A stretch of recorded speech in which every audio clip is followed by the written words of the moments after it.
Welcome to Hope, heartful outreach, positive encouragement. On this channel, we discuss real-life issues from a Christ follower's perspective. How can we improve our family lives, get out of debt, leave an inheritance to our loved ones, and use our talents to make an impact on our communities? Stay tuned for guest speakers who will share tips and resources to help you with these and other topics. Be sure to comment, like, and subscribe. And now, let's join today's guest speaker.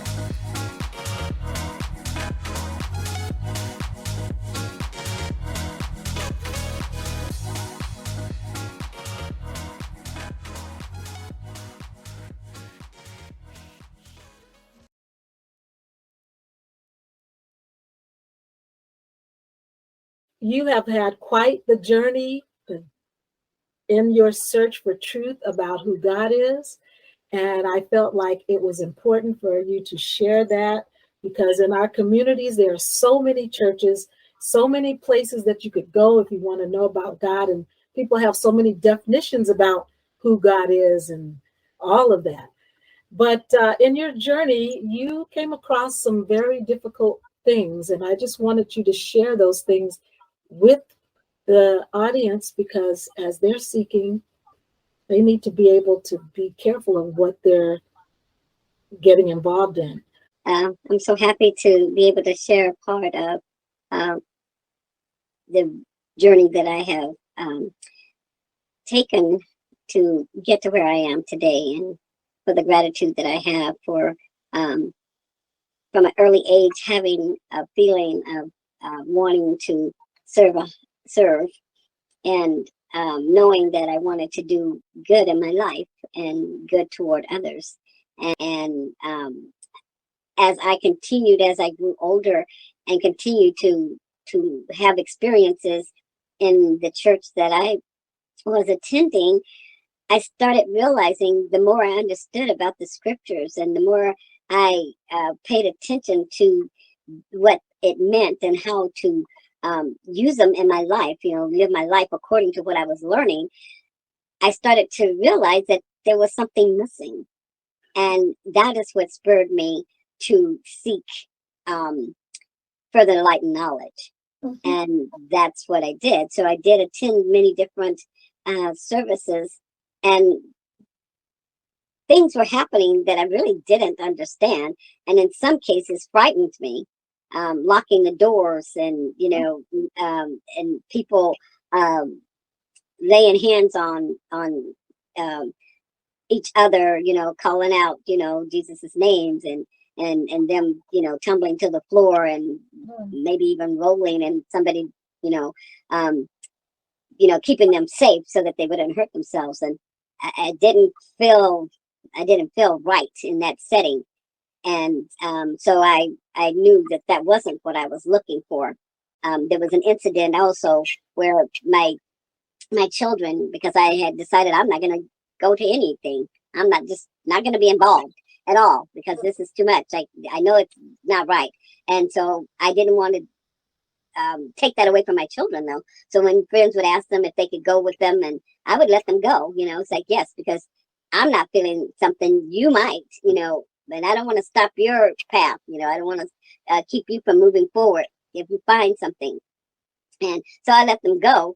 And then they had this contest to bring family and friends, and the ones who would bring the most, people, the ministers were going to give them a surprise. And so, the day came and we went, and after the service, he did this spiel about how it's time to, give the gifts out, and they had everything set up, like a spread for feast, food and other things set up, and they had a rows of goldfish, out and sitting on the tables and that sort of thing. And so he said, well, for you all being so steadfast and bringing people, and we had a wonderful crowd today, we're going to give you, your gift, that we promised you. And I'm thinking, oh, the kids are going to get a goldfish. And it was so exciting. I'm like, wow, this is pretty neat, because that's, all kids like goldfish. And he and his ministers and the other brethren was standing there, and they picked up the goldfish bowls. They were the small ones, and they all drank these, and swallowed these goldfish down. They drank the goldfish? And swallowed the goldfish. That really was one of the absolute things that spoke loudly to me. This is not it. You must seek. And so I went on, I started fasting and praying. I just, you know, that was too much for me. It was over the top. And so, so did you leave that place? I left that place. I drug my kids away from that place. And of course, we never returned, and I never let them return as well, because it was too much. So tell us about one of the churches that you decided to connect with.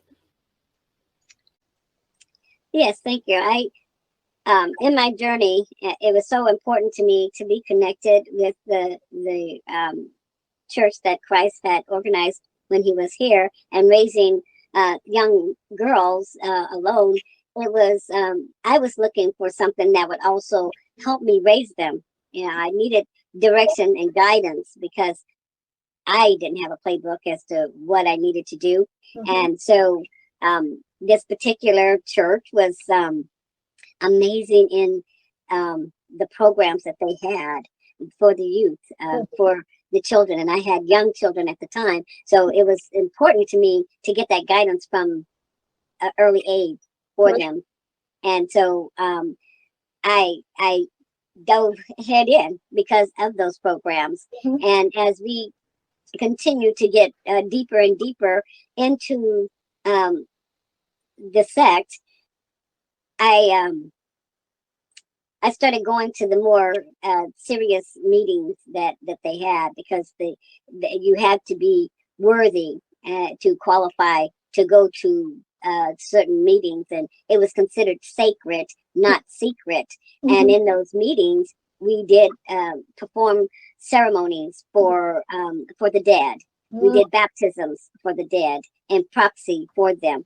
If we had family members that were not part of the organization, that once they died after a year, you could do it by proxy, and it would be in the afterlife their choice to receive that and move forward, or go to one of the lesser kingdoms, because they believed in the celestial, telestial, and terrestrial kingdom based on how you lived your life. If you were really good, you know, if you were excellent, or if you had a real strong tie and had gone through all the things that you needed to do to qualify to go to the celestial kingdom, then you would be able to live with God. If you there was no hell to go to, but just a lesser kingdom.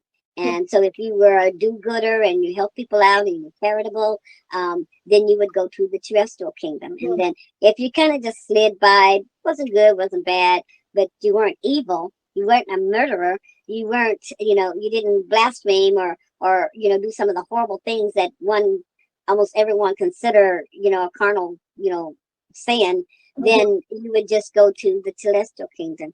And so I mean, the higher the kingdom, you could look into the other kingdoms and see, you know, and even transport into those kingdoms and teach and that sort of thing. So, you know, it can be something that is extremely appealing. So what made you decide that this was not the place for you and your children? The first time I went to one of the ritual settings, we were given certain signals and signs that we followed, and if we were made promises that if we were to divulge any of the information, that we were agreeing for our lives to be taken.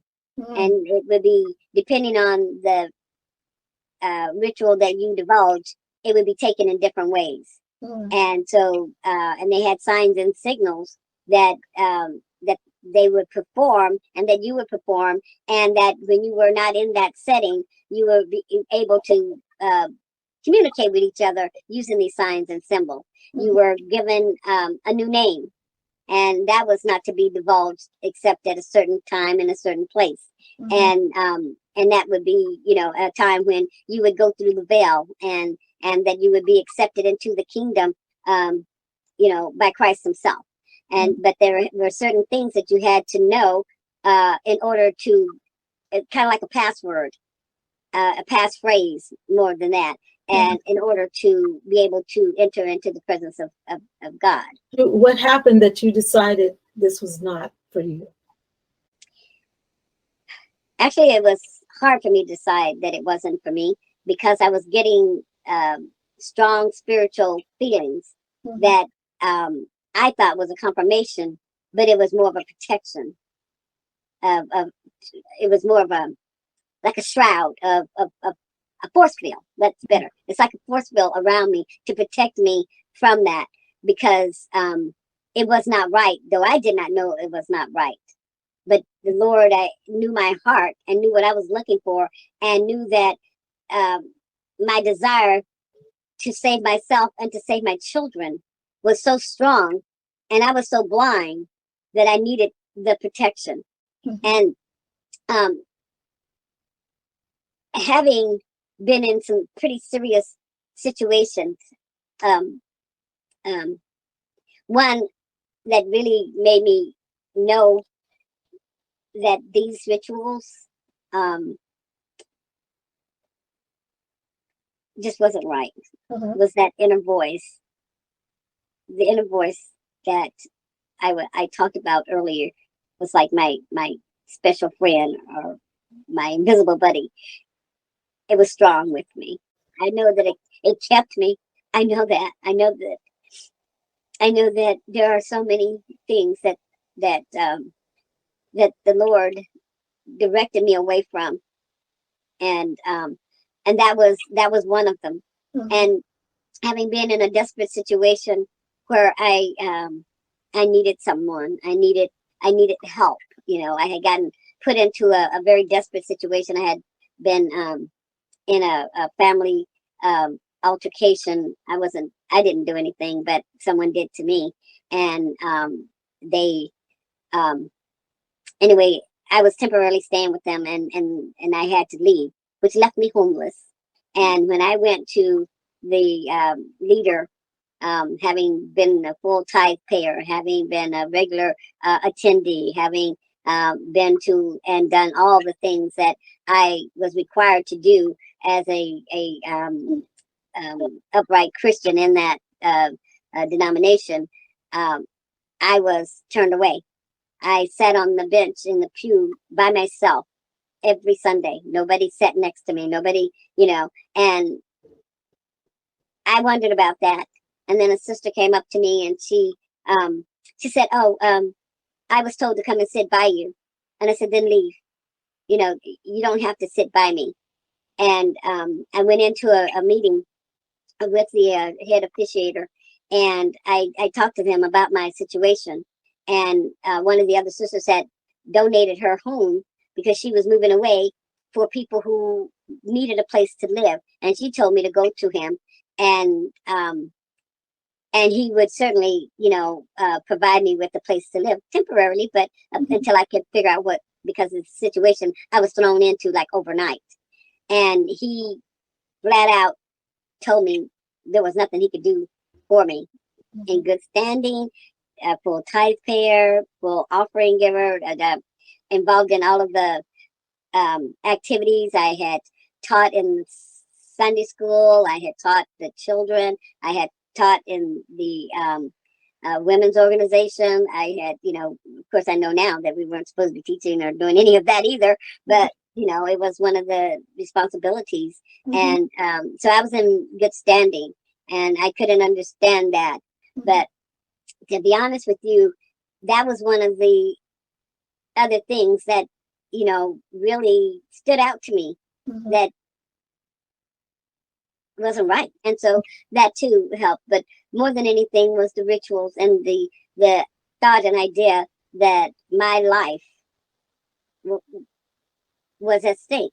Right. If I divulged any of the rituals or the sacredness of those rituals. Right. And you had to be in good standing to even be able to participate. Not just everybody could go, but you had to go through an interview and actually obtain a paper that you had to show before you went into the building. Mm-hmm. So you were in good standing, were able to participate in the rituals. You were giving your tithes, your offerings, and gifts, and doing all of the volunteer work. But then when you hit hard times and was homeless, suddenly no one could help you. No one did help me. I lived in my van for a few weeks. I came in contact with someone who knew about a homeless program, and that's how I got out of that situation. Mm-hmm. But that's also when I disassociated myself with that organization. Mm-hmm. That was it. Right. Because what about any part of that was Christ-like? Right. And no part of it was Christ-like. And since I was living a Christ-like life, I had dedicated my life, 39 years of my life, to that organization and my children. And I am so sorry to hear that. And I'm sure that the listeners some of them can relate, because they've given a lot of years of their life to an organization that just sucked them dry. And when they had a need, no one was there. I want to turn the corner a little bit and talk about your cousin. You mentioned that your cousin lost her life being connected to the wrong church. Can you tell us more about that? Yes.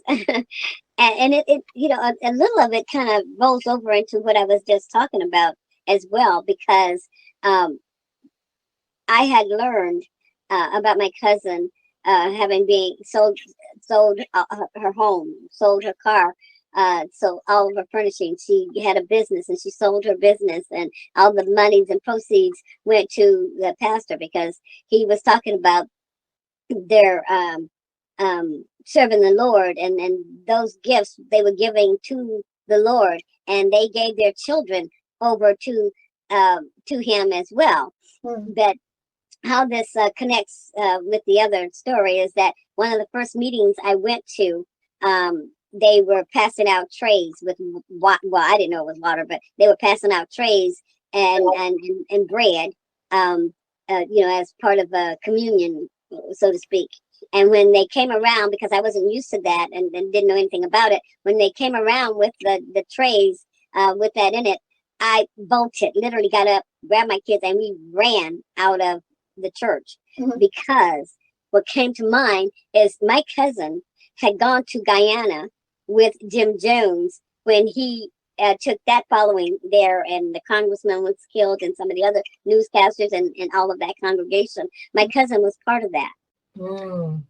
And my parents told me about this a long time ago. In fact, it was close to when it happened. And, I hadn't realized the impact that it would have on me in that instance where they were passing around that tray of glasses, because the thing that came to my mind was what happened to my cousin. Yes. How would I know? Exactly. I didn't know. And I was thinking, could this be a part of that? And they slowly poison you, alter your way of thinking. And so that was one of the things that connected those two ideas. But with the Jim Jones situation, the thing is that if you don't have a close relationship with God and you're seeking salvation, and you don't know, if you don't have a relationship, then when people like this come along and ideas like this come along, and when people have programs that sound so wonderful and it suits your needs for right now, if you don't know Christ, if you don't seek for yourself, then you will fall into those pits. And for me, for years, trying to crawl out, but not knowing, and still not totally sure if I do crawl out of this, where do I go? Because I've already been through so much.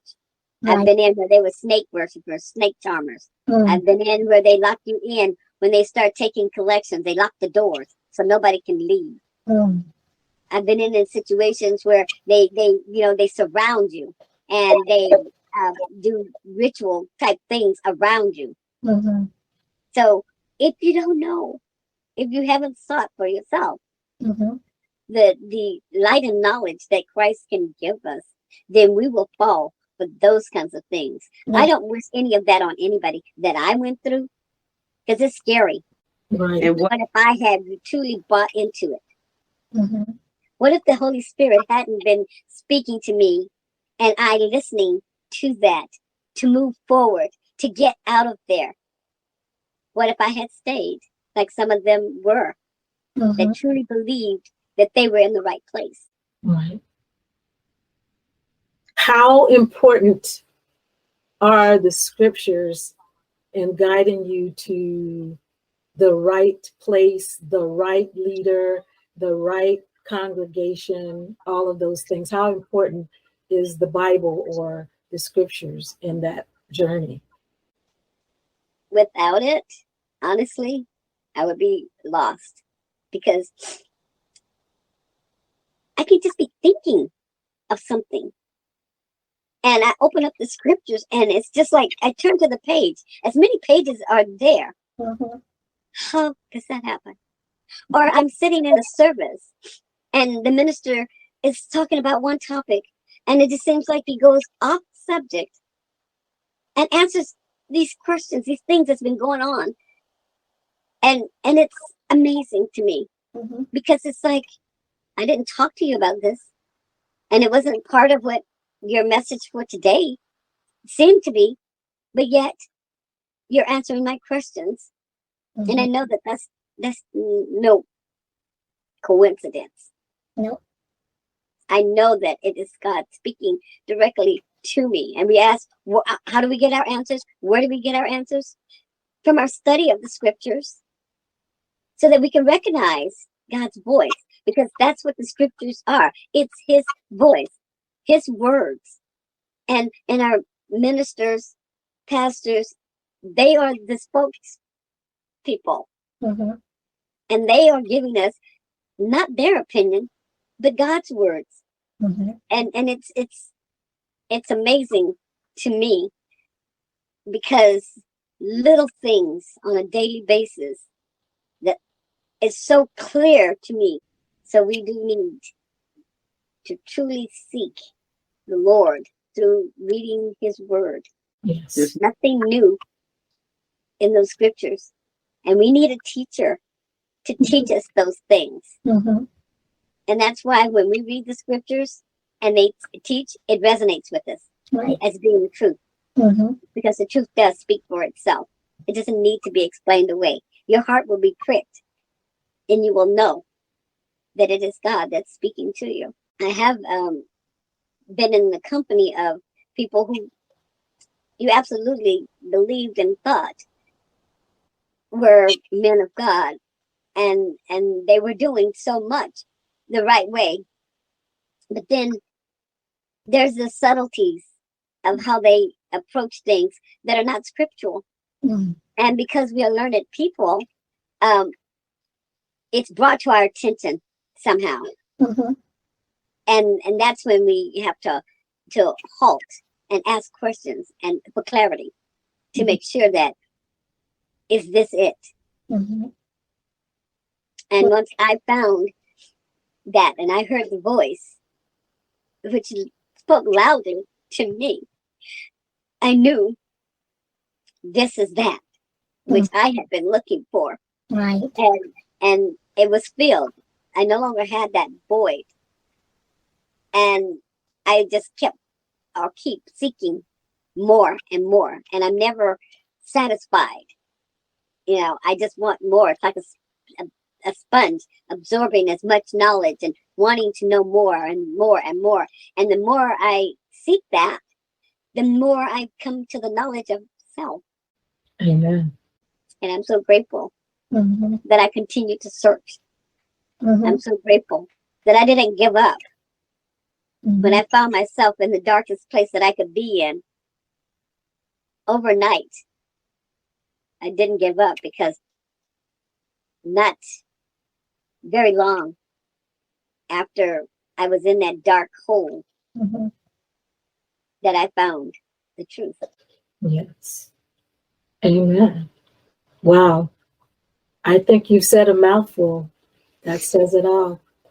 I tell you, those experiences are ones to definitely be aware